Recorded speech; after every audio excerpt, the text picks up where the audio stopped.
Então, agora, pessoal, vou chamar a nossa próxima palestrante, minha colega de aba, a doutora Janaína Policarpo, é uma advogada, diretora da aba São Leopoldo. Ela é especialista em direito público, previdenciário e empresarial previdenciário. Um prazer ter aqui contigo, doutora Janaína. Seja muito bem-vinda, tenha uma boa palestra.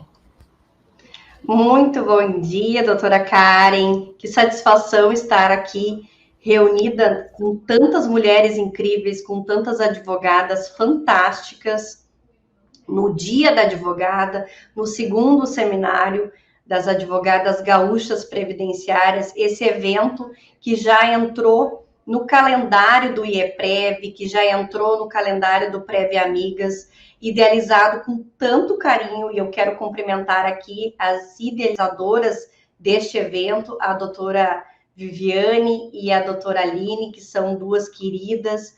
Agradecer também a acolhida da doutora Ana Paula, do doutor Roberto, que são os presidentes do IEPREV, e dizer que é uma satisfação muito grande eu estar aqui hoje, representando uma das tão brilhantes advogadas previdenciaristas gaúchas que nós temos aqui no nosso Rio Grande do Sul, e estendendo a nossa voz a todas as demais, não só advogadas, mas também advogados. Nós tivemos um ano duríssimo no campo previdenciário, e acredito que esse evento vai chancelar tudo aquilo que a gente já vem buscando ao longo do tempo. Bom, estou num painel que vai tratar a respeito da evolução dos direitos das mulheres, e com isso, então, me coube a mim falar sobre aposentadoria por idade e tempo de contribuição, e no cenário pós-reforma, as suas principais mudanças e dificuldades e problemas. Eu vou colocar aqui o meu cronômetro, porque eu sei que nós estamos com um horário apertado e temos muitas outras colegas incríveis para palestrar no dia de hoje. O problema maior que existiu é a reforma da Previdência, que aprofundou essas diferenças sociais entre homens e mulheres. E a cerne do problema é: quais são os impactos que a reforma trouxe para nós mulheres? E o que vai acontecer com a nossa aposentadoria? Bom, existiu então, com a reforma, a extinção da aposentadoria por tempo de contribuição e a exigência da idade mínima. A Emenda Constitucional 103, ela aumentou a idade mínima das mulheres de 60 para 62 anos. E o que então isso vai acarretar na nossa vida? Quais são as principais mudanças da reforma da Previdência? As principais mudanças a partir de novembro de 2019, nós podemos elencar como as principais: a idade mínima, que eu acabei de referir, que para a mulher passou para 62, os homens permaneceram com 65, tempo de contribuição, que agora é o mínimo de 15 anos para as mulheres, porém, para os homens que ingressarem no mercado depois da reforma da Previdência, em novembro de 2019, passou a ser 20 anos. Valor da aposentadoria. O cálculo, a maneira de calcular o valor da aposentadoria, ela é diferente, né? Para receber hoje 100% da média, as mulheres precisariam contribuir até 35 anos e os homens até 40 anos. Essas são as principais mudanças. Então, nós tivemos a extinção da aposentadoria por tempo de contribuição e foram criadas regras de transição para quem estava próximo de se aposentar. Porém, tem a questão também do fator previdenciário. Nós temos algumas coisas a observar com essa questão da aposentadoria atual. As regras de transição, o direito adquirido, que permanece e tem o amparo constitucional, e para verificar quem já tinha cumprido os requisitos. Para as mulheres, então, a principal alteração é a idade de 62 mais 15 anos, que seriam 180 meses de carência, e o valor do cálculo que mudou de 60% do salário do benefício, acrescendo 2% para cada ano acima dos 15 anos mínimo de contribuição. E também com isso vieram as regras de transição. E essas regras de transição, nós temos algumas delas, sendo elas a idade progressiva, que começa com 57 anos, neste ano de 2021, e vai somando 6 meses a cada ano até atingir os 62 anos em 2031. É importante a gente referir isso, porque há muitas mulheres que se apegam e dizem, não, então hoje eu preciso ter 62 para me aposentar? Não, depende, né? Depende. Então, por isso que mais tarde nós vamos falar a respeito dessa situação e até trazendo um pouquinho daquilo que a doutora Anne já comentou quando iniciou aqui o nosso seminário. O pedágio de 50%, que seria outra regra de transição para quem estava pertinho ali de se aposentar, né? Estava faltando um pouquinho ali, 2 anos, 3 anos no máximo, pode cumprir 50% do tempo que faltava, ou seja, a soma do tempo que faltava, mais esses 50% para entrar nessa regra de transição de 50%. Temos também o pedágio de 100%, e esse pedágio de 100% é aplicável a quem? Aos segurados, homens com mais de 60 anos, mulheres com mais de 57.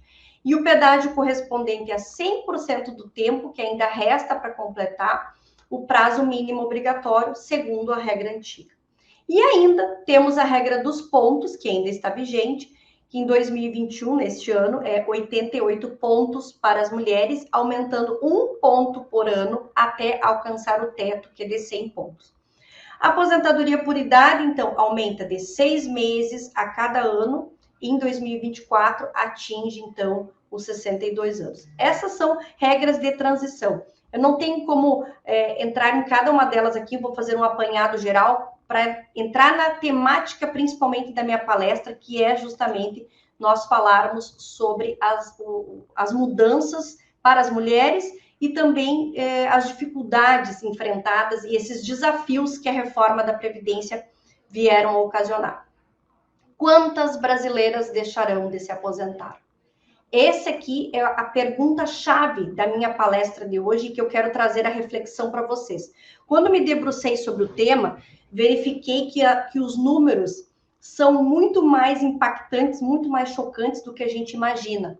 Então, é importante que eu vou trazer aqui alguns dados que foram retirados do INSS para que a gente tenha ideia de como que funciona a aposentadoria para a mulher e como funciona a aposentadoria por homem. E existe essa diferença de gênero, tá? Em 2016, 17 e 18, a predominância feminina na aposentadoria de idade foi, respectivamente, 59%, 69% e 68% em relação ao número total de concessões, ou seja, predominância feminina nas aposentadorias por idade. À primeira vista, analisando esses números, né, de concessão de aposentadoria, a supremacia, né, da quantitativa dessas mulheres em relação aos homens poderia significar uma proteção previdenciária, mas isso é uma falsa proteção, né? Os números das concessões de aposentadoria por tempo de contribuição vão demonstrar outro cenário completamente diverso. Em 2018, nós tivemos 213 mil, mais ou menos, aposentadorias por tempo de contribuição do sexo masculino, enquanto nós tivemos 126 mil do sexo feminino, ou seja, praticamente a metade. Então, no tocante às aposentadorias por tempo de contribuição, o cenário ele é completamente diferente, porque a predominância é do sexo masculino. Comparando, então, 2016, 2017, 2018, respectivamente, foram concedidas 36%, 32% e 37% de aposentadorias por tempo de contribuição para mulheres. Com isso, eu pergunto para vocês, quem foi, então, mais impactado com as aposentadorias, com a mudança das aposentadorias? Homens ou mulheres? E com isso, então, vou trazer um exemplo prático aqui para vocês. Nós temos uma aposentadoria urbana por idade em 2018, que no total foram concedidas para as mulheres 390 mil aposentadorias por idade. As mulheres foram concedidas 240 mil. Os homens foram concedidos 149 mil. Trazendo de novo que a aposentadoria por idade é prioridade da mulher. A grande maioria das mulheres se aposenta por idade e não por tempo de contribuição. Na aposentadoria por tempo de contribuição, então, é inversamente proporcional. 100 mil aposentadorias a menos foram concedidas para as mulheres. Conclusão, as mulheres se aposentam mais por idade, os homens mais por tempo de contribuição. E será que isso significa uma proteção social? Bom, Uma outra questão muito importante no meu tema que eu quero trazer aqui é sobre o valor médio da aposentadoria.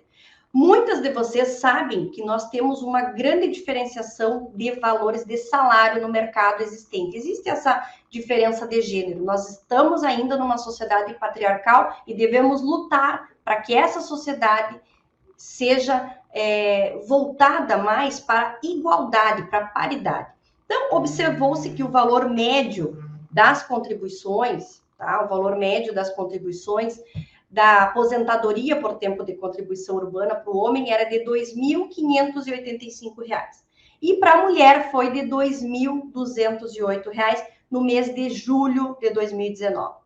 Como cerca de 63% das aposentadorias por tempo de contribuição são do sexo masculino, verifica-se que os benefícios com maiores proventos e a sua maioria se concentram nas mãos dos trabalhadores homens. Sendo assim, o valor maior da aposentadoria é dos homens.